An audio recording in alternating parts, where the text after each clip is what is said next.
مسجد میں جیسے مردوں کا حق ہے ویسے عورتوں کا بھی حق ہے، اور عورتیں ہی نہیں بلکہ بچوں کا بھی حق ہے۔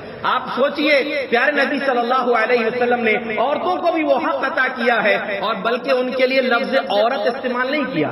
آپ نے فرمایا لا تمنعوا اماء اللہ، اللہ کے بندوں، اللہ کی بندیوں کو اللہ کے گھروں سے مت روکو، مسجدوں سے مت روکو، مسجد آنے سے اللہ کی بندیوں کو مت روکو۔ صحابہ کرام کے دور میں اتنی قلت تھی، صحیح بخاری کے ایک روایت ہے کان رجال یصلون مع النبی صلی اللہ علیہ وسلم عاقدی اذرهم علی اعناقهم کہیئۃ الصبیان، کہ صحابہ کرام جو مسجد نبوی میں نماز پڑھتے تھے، کپڑوں کی کمی تھی، ایک ہی کپڑا ہوتا تھا، گردن میں باندھ لیتے تھے، نیچے تک وہ ایک ہی کپڑا ہوتا تھا، قمیص اور پیجامہ الگ الگ نہیں ہے، ایک ہی کپڑا اوپر باندھ لیے۔ راوی کہہ رہے ہیں بچوں کی طرح، ایک ہی بچہ جیسا ہے، کپڑا نہ باندھ دی چل جائے گا کام۔ اور جب نماز پڑھتے تھے عورتوں کو حکم یہ دیا گیا تھا لا ترفعن رؤوسکن حتی یستوی الرجال جلوسا، تم لوگ سجدے سے اس وقت تک سر مت اٹھانا جب تک مرد سجدے سے اٹھ کے برابر بیٹھ نہ جائیں۔ یہ عورتوں کو حکم تھا، کیونکہ مردوں کے پیچھے عورتوں کی صفیں ہوا کرتی تھی، مردوں کی صف جہاں ختم ہوتی وہاں سے عورتوں کی صف شروع ہوتی، کپڑا مردوں کا گلے میں بندھا ہے، اب اگر سجدے میں رہیں گے پیچھے سر عورتوں کے پہلے اٹھ گئے تو مردوں کا پیچھے کا حصہ اگر کھلا ہوا دکھ جائے گا، ممکن ہے دکھ جائے گا، اس لیے حکم یہ تھا۔ اب سوچئے اتنی کنڈیشن پھر بھی آپ نے یہ نہیں کہا کہ نہیں عورتیں نہیں آئی ہیں، نہیں، آپ نے کہا کہ سر بعد میں اٹھاؤ۔ آپ نے دیکھا کہ مسجد سے نکلتے ہوئے مرد اور عورت ایک ساتھ جا رہے ہیں، تو آپ نے فرمایا اے عورتوں تم کو بیچ سے چلنے کا حق نہیں ہے، مسجد کے راستے کے کنارے سے چلو۔ ایک دروازے پر کھڑے ہو کر آپ نے ارشاد فرمایا لو ترکنا ھذا الباب للنساء، یہ دروازہ اگر ہم عورتوں کے لیے خاص کر دیتے تو بہتر ہوتا۔ آج عورتوں کو سب جگہ جانے کی اجازت ہے، مسجد نہیں آ سکتی، مسجد میں آنے میں فتنہ، یہ کون سی عجیب بات ہے؟ وہاں تو صحابہ کے پیچھے صف ہوتی تھی، اور یہاں پر صف نہیں بلکہ پورا نظام ہی عورتوں کا الحمدللہ الگ ہوتا ہے، پورا سسٹم الگ ہے، ان کا راستہ الگ ہے، جگہ الگ ہے، یہاں تو اور آسانی ہے، بہتر ہے۔ آپ سوچئے کہ صحابہ کرام کی ہمت نہیں ہوتی تھی اپنی بیویوں کو منع کرنے کی۔ اب حضرت عمر جیسے جلیل القدر صحابی، انتہائی باغیرت، عبداللہ بن عمر رضی اللہ عنہ، انہی کے بیٹے کہتے ہیں کانت امرأۃ لعمر، ہمارے والد عمر رضی اللہ عنہ کی ایک بیوی تھی، ان کا نام تھا عاتکہ، ایک سے زائد بیویاں ہوا صحابہ کرام کی تھی۔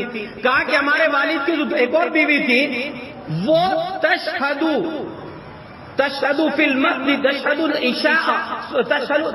صلاة الصبح والعشاء في الجماعة في المسجد، وہ فجر اور عشاء کی نماز جماعت کے ساتھ مسجد میں پڑھنے جاتی تھی۔ وَكَانَ عُمَرُ يَكْرَهُ وَيَغَارُ، لیکن حضرت عمر کو اچھا نہیں لگتا تھا، ان کو غیرت آتی تھی کہ میری بیوی گھر سے باہر، بھلے ہی پردے میں نکل رہی ہے لیکن میری بیوی گھر سے باہر نکلے۔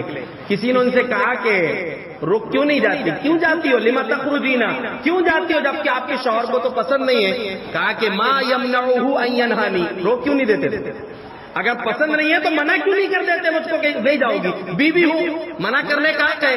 کہا کہ ما یمنعہ الا قول رسول اللہ صلی اللہ علیہ وسلم لا تمنعوا اماء اللہ مساجد اللہ، ان کو روکنے کی ہمت اس لیے نہیں ہوتی کہ ان کے سامنے اللہ کے رسول کا فرمان ہے کہ اللہ کی بندیوں کو اللہ کی مسجدوں سے مت روکو۔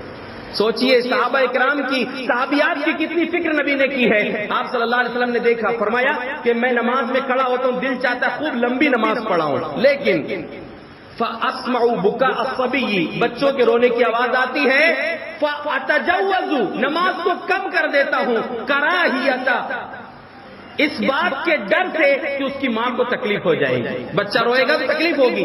آپ خود نبی صلی اللہ علیہ وسلم بچوں کو بھی مسجد میں لائیے، ان کو سکھائیں گے نہیں تو کب سیکھیں گے وہ؟ بچوں کو بہت چھوٹا بچہ الگ بات ہے، یا ماں کے ساتھ چھوٹا بچہ آ سکتا ہے، کوئی مسئلہ نہیں، سنبھال کے رکھے۔ آپ خود امامت کرتے ہوئے اپنی نواسی حضرت امامہ رضی اللہ عنہا کو گود میں لے کر نماز پڑھا رہے ہیں۔ فَإِذَا رَكَعَ وَضَعَهَا وَإِذَا قَامَ أَخَذَهَا، جب آپ رکوع کرتے تھے تو نیچے بٹھا دیتے تھے، اور جب سجدے سے واپس دوسری رکعت کے لیے کھڑے ہوئے پھر سے گودی میں آپ لے لیتے، گود میں لے کر نماز پڑھا رہے ہیں۔ ایک مسئلہ بھی یاد رکھیے کہ نماز پڑھتے نماز سے پہلے موبائل بند کرنا چاہیے. کبھی نماز میں موبائل بج گیا تو چھوڑے نہ, یہ نہیں کہ کیسے موبائل چلائیں, نکال کر تو سوئچ آف کر دیجیے, بند کیجیے, کیونکہ بار بار بجے گا اور دقت ہوگی. یہاں پر آپ گود میں لے رہے ہیں, پھر نیچے رکھ رہے ہیں, پھر اٹھا رہے ہیں, تو اس طرح اس سے یہ ثابت ہوتا ہے. عورتوں کے لیے ایک بات کسی نے کہا کہ عورتوں کا ایک شک یہ ہے کہ ہم گھر میں 4 رکعت نماز پڑھتے ہیں, آج جمعہ میں مسجد میں آئی ہیں الحمدللہ, تو یہاں کیا کریں گے, تو یہاں 2 ہی پڑھنا ہے. جمعہ کی نماز یہ ادا کرنا ہے عورتوں کو مردوں کے ساتھ, جیسے آپ جمعہ پڑھنے آئی ہیں تو جیسے جو 2 رکعت جمعہ کی ہوگی وہی 2 رکعت پڑھنا ہے, الگ سے زور کی نماز پڑھنے کی ضرورت نہیں ہے.